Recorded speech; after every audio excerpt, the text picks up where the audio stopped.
ओम शांति। आज का टॉपिक है वायुमंडल को परिवर्तन करने की सेवा। तो आइए समझते हैं कि हम वायुमंडल को परिवर्तन करने की सेवा कैसे करें।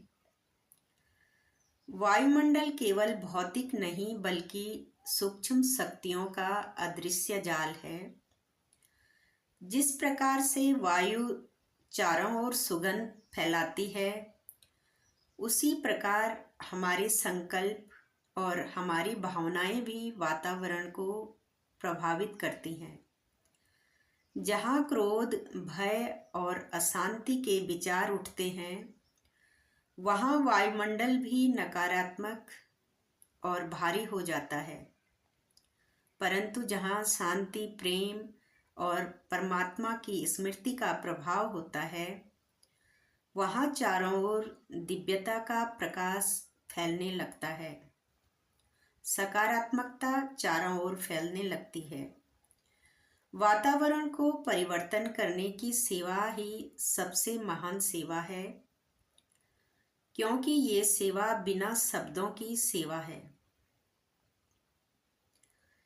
यह सेवा मनसा द्वारा और भावना द्वारा आत्मिक स्थिति में शांत स्वरूप स्थिति द्वारा की जाती है। जब हम योग में बैठते हैं और स्वयं को आत्मा अनुभव करते हैं और परमात्मा शिव बिंदु में स्थित होते हैं, तो हमारे संकल्पों की तरंगें संपूर्ण वातावरण में फैलती हैं। हर एक किरण मानो शांति, शक्ति और पवित्रता का संदेश लेकर चारों दिशाओं में फैला रही हो। यही तरंगें संपूर्ण प्रकृति को शुद्ध बनाती हैं। इसलिए हम सभी को भी प्रतिदिन कुछ समय निकालकर विश्व कल्याण की भावना में भी योग करना चाहिए, ताकि संपूर्ण वायुमंडल स्वयं ही दिव्य बन जाए। जैसे संकल्पों से सृष्टि बनती है, वैसे ही हमारे संकल्पों से वायुमंडल भी पावन बन जाएगा। इसके लिए हमें प्रतिदिन अभ्यास की आवश्यकता है।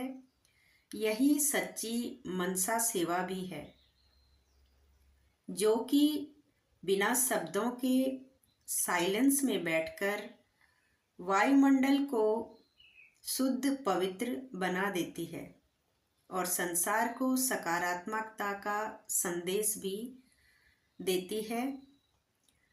बाबा भी कहते हैं कि अपनी रूहानी लाइट्स द्वारा वायुमंडल को परिवर्तन करने की सेवा करो और सफलता मूर्त बनो।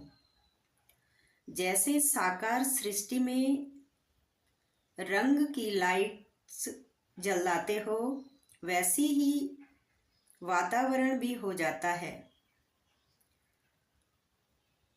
यदि हरी लाइट जलाते हो तो चारों ओर हरा प्रकाश छा जाता है, और लाल लाइट जलाते हो तो ये बाबा की याद का वायुमंडल बन जाता है।